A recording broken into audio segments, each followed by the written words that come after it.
Hey guys, welcome back to the Fat Little Podcast where we speak on all things fat. Oh my gosh, excuse me. It just want me to expose myself right now.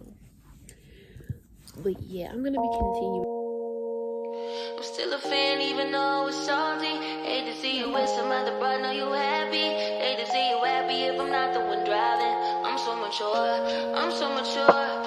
mature, I got me a therapist to tell me there's other men I know. One night, I just want you. If I can't have you, no one should. I'm gonna be continuing my story time. I wanted to do it in a two-part. I did kind of get emotional in the last one, as y'all saw. But where was I? I think I left off where this was the last time that I saw him. If you don't know, I had an abusive ex, and he emotionally, physically, and verbally assaulted me and abused me just to say that I'm fat and unattractive. But anyhow, so basically, I think the last time I called him, when was the last time that I called him? Yeah, the day that I was upset with my father. I decided to hit him up. And mind you, I'm always hitting him up when I'm depressed. So, I'm deep in my depression. If I'm going back to my abuser. But basically, I had contacted him. And he said, you fucked up. You cheated on me. But however, I'm going to come pick you up. Yeah. He didn't say it like that, but that's what happened.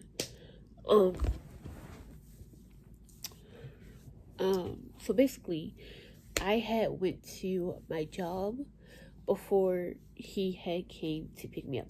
I was actually gonna go see a movie, not knowing that the amount of time that I was gonna take to actually watch the movie and get home, because I did also want to see my bus driver that I used to always talk to.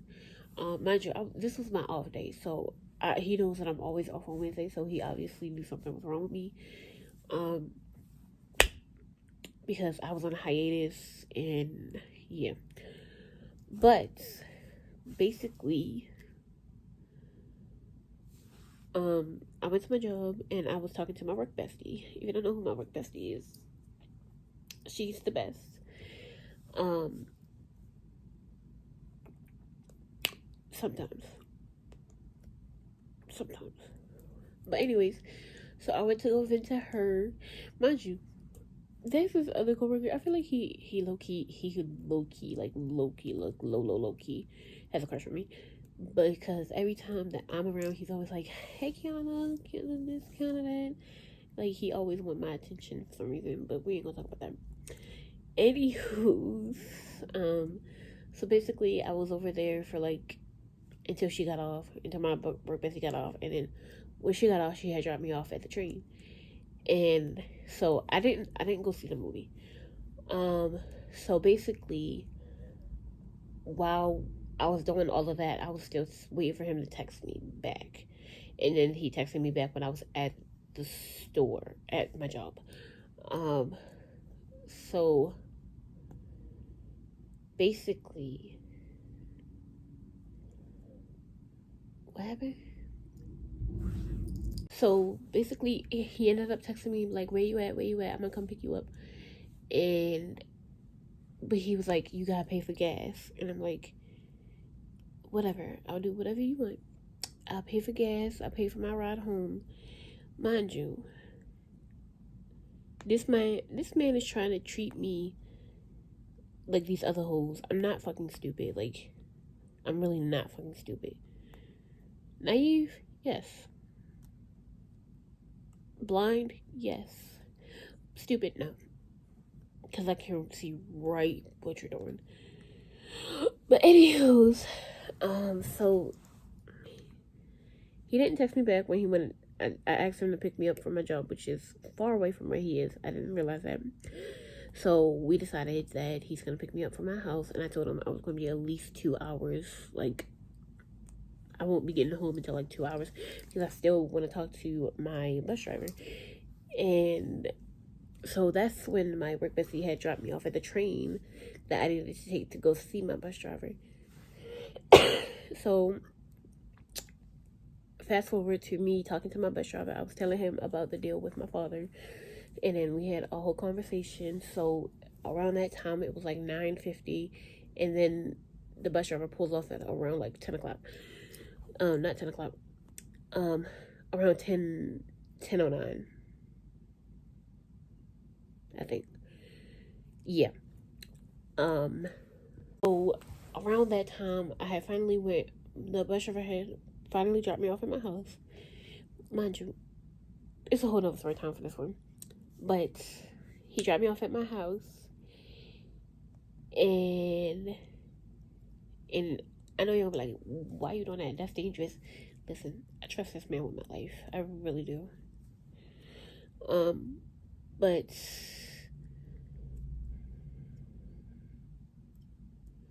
the hell happened? But basically, I saw him outside when I got dropped off. I don't know if he saw me, but when I got in the car, he was just literally like, we're not talking about the bus driver, we're talking about trash right now. But I got in his car, and he was literally on his phone for like 3 minutes, not even paying attention to me. He didn't even say hi. He didn't even say hello. Like, even I say hello, he still ignored me. But that's the shit that pissed me off. That's how I knew. So he was on his phone for like a good 3 minutes until he turned around and be like, "So you want to cheat on me? So you still talking to other niggas?" And I'm like, "What?" And then he literally sat here and lectured me about cheating when I didn't do anything. Mind you, we were on and off. So the time that we were off, I was of course talking to other guys. Honestly, I don't even think I want to say this was a relationship, and I don't want to call him my ex because technically he forced me to believe that we were in a relationship even though we weren't. So actually it was 5 times that we were together because he did come to my house and we did the didgeridoo somewhere around my house. But yeah. So then he sat here and lectured me for like a good 3 minutes. Then we pulled off, still lecturing me. Like, sir. Now here's the dumb part. This man proceeded to have a plan, apparently. So he took me to a trailer park. A trailer park? Why? I don't know. Literally, and mind you, he was still like physically hurting me on the way to this trailer park. And when we got there, like, no, we had went to do, like, because he sells marijuana. So we had went to drop off that, and while we were in the parking lot waiting for his customer to come, he was literally fucking, like, he was hitting me in my gut. He was like choking me, like he pulled my arm, and I was like, "Get the fuck off me!" Like,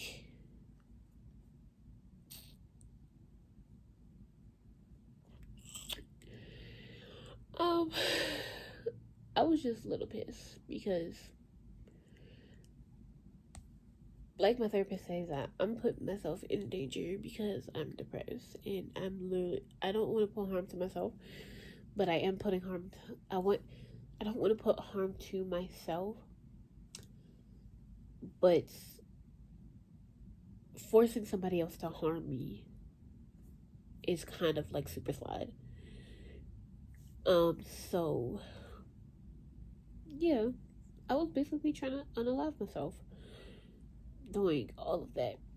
But anyways, then we, like, after he had his customer, we were on the road again, and then he kept like I literally gave him the silent treatment after like him just lecturing me, and he was still lecturing me even after fucking that, and I'm like, nigga, what? Leave me alone. I feel like he wanted me to not talk to him. Like, why would you? Why? Like, I don't understand the mind of a cis straight man. Like, why would you put me through all of this if you knew you didn't want me? Just ask for the kitty and you'll get it. Like, you put us through all of that just for some kitty. And you know what's crazy? Which I'm gonna talk about after this. Like, he literally. Ugh. Anywho, after we had like dealt with a customer and I gave him the silent treatment the whole time on his way to the house, like he literally made me drink this alcohol that was in this bottle, and I'm like, no, I don't want to drink it. And then he was like, drink it. Then I said no. Then he said drink it, and I was like no. And then I don't know. I wanted him to shut up, so I just drank it. Like, so then he had went in the house. No, we had actually stopped by his house first. Then we went to his customer. Then we went back to his house. Um, and then he was talking about remember this, remember that, blah. Like, it's like he got nicer when we was at his house. Like he was like, oh, you know, I'm gonna do this, that, and the third, and then we did the didgeridoo. Cause you know, doing the didgeridoo, it don't get me upset. Like I like the didgeridoo, and it's all gonna fall together. But the next morning, he was like, "You want to go take a walk in the park?" And yeah, I want to go take a walk in the park. I didn't even finish the trailer park situation. To clear things up, first we had went to his house because he had to pick up his marijuana. Then we had went to drop off the marijuana to his customer. Then we had went to the trailer park, and then we went back to his house to do the didgeridoo. So he decided that he was gonna leave me there if I didn't confess of me cheating.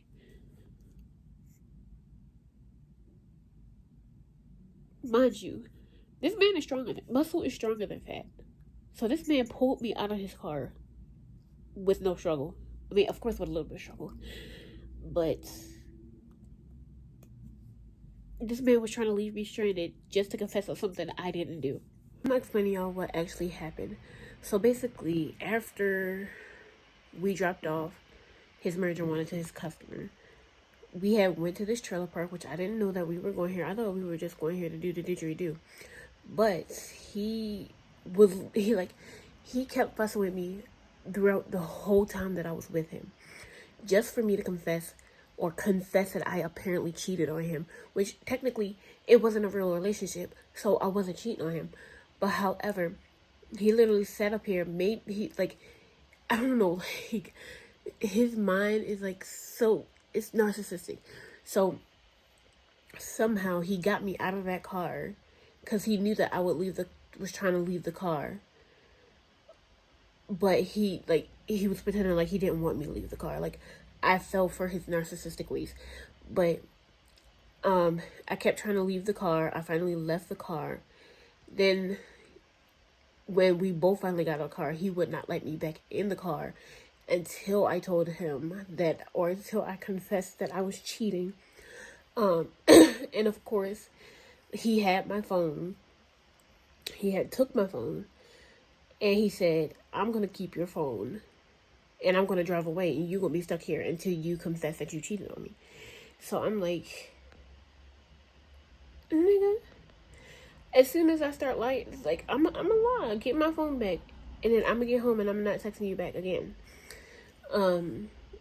So yeah, I literally sat there and had to put on my best act and cry away, be like, "I'm sorry, I didn't mean to. I didn't mean to cheat on you. I didn't mean to cheat on you. I'm sorry, I did cheat on you. I'm sorry." Nigga, he didn't fall for it. He knew, but yeah. I guess he saw that I was actually crying because I did not want to be left alone without a phone. Anywho, so the next morning, he said that he wanted to go on a walk. And I was like, cool, I like walks. So we had went to this park. Mind you, this park has a lake. And this man kept trying to push me in the lake. He kept taking my phone, saying he was going to throw my phone in the lake. And he said, "Let me go through your phone, blah, blah, blah." mind you, we're still not together. We're just canoodling. So he saw the contacts that I had, and I was like, don't do nothing because we're not technically together. Actually, what happened was I kept like, for some reason, I thought that actually trying to show him that I actually love him would actually like get his shit together, but apparently it didn't. So yeah, I kept trying to like, I love you, I'll delete this contact, blah blah blah, like do this, that, and the third, I'll do this, I'll do what you want, blah blah blah, and I'm like, he's still trying to throw my phone in the water. But anyways, I kept trying to get my phone from him. He said, I'm gonna throw your phone in the water, delete the contacts if you really love me. So this is when we were like kind of on a cool term, but then I was like, fuck you. At this point, fuck you. So then after that, we had went in his car and he was like, blah blah blah, this and the third. This is the part that got me. And I wouldn't have realized this if he didn't say it. He literally got in the car and he was like, I want you to lose weight. And I'm like, I don't know. Actually, no. We had ended up going to Chick-fil-A after that. And then he wanted me to pay half of the bill. And I'm like, no. I think he, like, men are told that women who aren't attractive should be paying half or something like that. It's a whole lot. So basically, we got that. Then my parents had called me because they were worried about me. And then I was talking to my father, and that was a whole lot. So then we hung up the phone. He was like, you should be more appreciative of your father, this, that, and the third. So then he started talking about, oh, something, your health, this, that, and the third. And I'm like, you don't know what's going on with me. You don't know what's going on with me.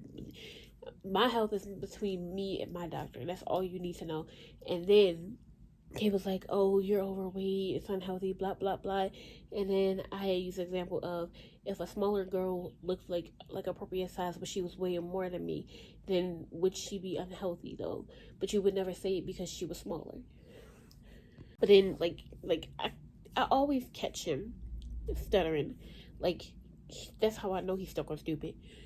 But then he started talking about my mother, and I was like, you don't know my family, you don't know my relationship with my mother, you don't know anything. Stop trying to assume shit. Like, that's the shit that got me. Like, he was assuming every little thing because of what he heard. Now I'm like, and he's like, you could benefit off of losing weight, and I was like, yeah, but I'm not, like, my perfect weight is 250. He's like, no, it's 230. And I'm like, and this is the part where he said, oh, you built bigger than an average man. And I'm like, this is how I always catch men in their lives. It always boils down to caring about what other men think. The only reason why he said 230 is because he don't want me to be close to his weight, because he don't want to seem less than a man if I was bigger or close to his weight. Okay, like, this is, I feel like I should have said, and if I'm bigger than the average man, then the average man need to gain some fucking weight. But yeah, then when we went on the road again, he was still talking about, oh, a man is dominant, blah blah, this, that, and the third. Like, and I'm like, you could have sat here for a good 10 hours lecturing me on stupidity.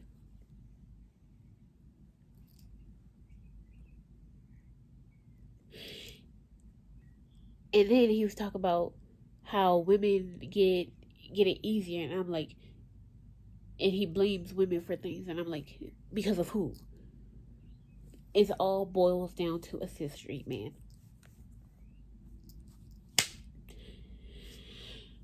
So we get to my house, and I'm pissed because I literally sat through 10 hours of hell.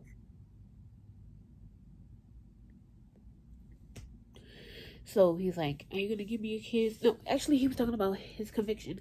Talking about a woman had blamed him for, like, assaulting her, which I do believe that he physically harmed her. Like, I am taking her side. I'm not taking your side.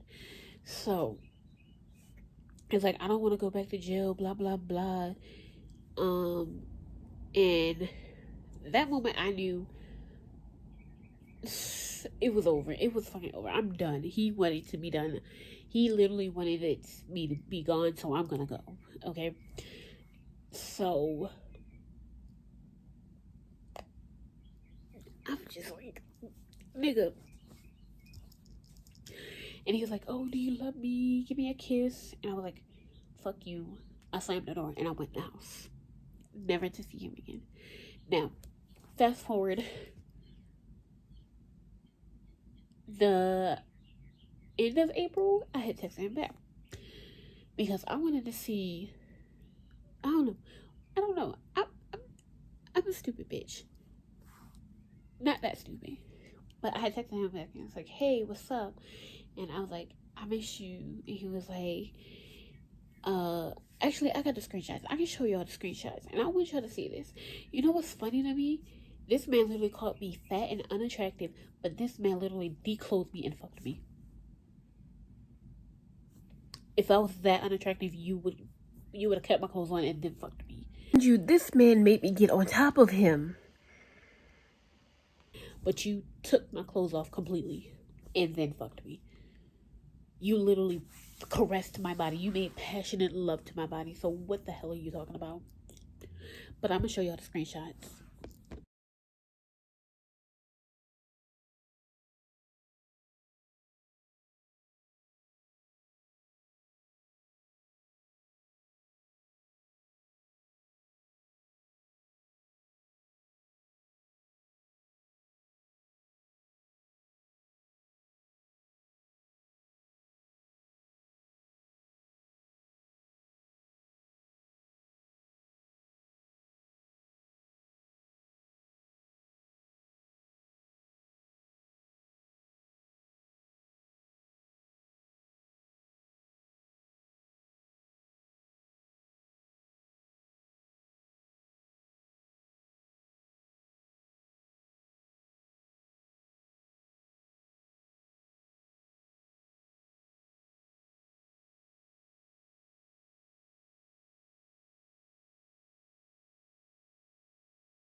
That's the end of this podcast episode.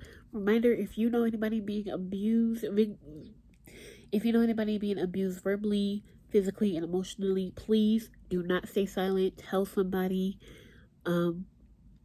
Yeah. Affirmation of the day. You are strong and you are beautiful. Don't let anybody tell you different. I'm still a fan even though it's salty. Hate to see you with some other broad, know you happy. Hate to see you happy if I'm not the one driving. I'm so mature,